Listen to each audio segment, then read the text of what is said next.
Hey friends, today I want to talk about identity. I want to ask you this question. What identity have you put on?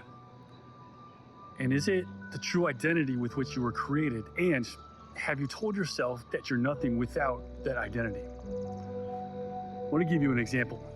There was a movie years back, Spider-Man Homecoming.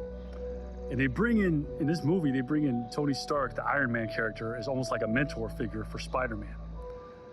And so Peter Parker, Spider-Man, shows up at the scene, tries to save the day, ends up getting in the way of the federal agents and kind of ruining the whole thing. So Iron Man shows up, cleans it up, and then has a conversation with him. And Tony Stark says, you need to give up the Spider-Man suit because you're no longer fit to wear it. Peter Parker naturally resists and says, no, I can't give up the suit. And he says, I'm nothing without the suit. To which I'll never forget the response from Tony Stark. He says, if you're nothing without the suit, you don't deserve to wear it in the first place. What's that suit that you've been wearing? Many of us find our identities in our job and what we do. And if you're a leader, like someone like me, you might even say like, oh, I'm a pastor and that's who I am. And you might even find yourself saying things like, if you're not careful, I'm nothing without that identity.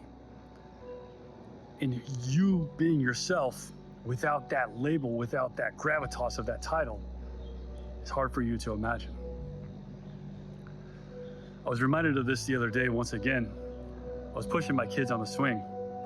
And of course, things are bouncing around in my mind, different situations, including what I'm going to shoot next for my Mental Health Monday. And then I just had this moment of peace. I was pushing them on the swing. And I was able to just, for that moment, to just focus on that and nothing else.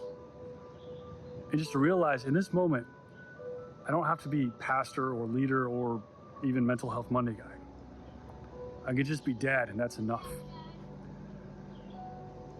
When we read the word, what we find is that God has called us sons and daughters for those who have put their faith in Christ. And when you put your faith in Christ, what you've also done is put your identity in Christ and saying, first and foremost, I belong to Christ. And all these other identities, they're just secondary. And even if there's something that's important to me, whether you're a pastor, whether you're a leader, whether you're a boss, whatever it is that you found most important, you never find yourself in a position where you can say, I'm nothing without fill in the blank. Find a way to be enough in who God has made you to be. Is that enough for you? If it's not, let's have a conversation about how to get there. God bless you.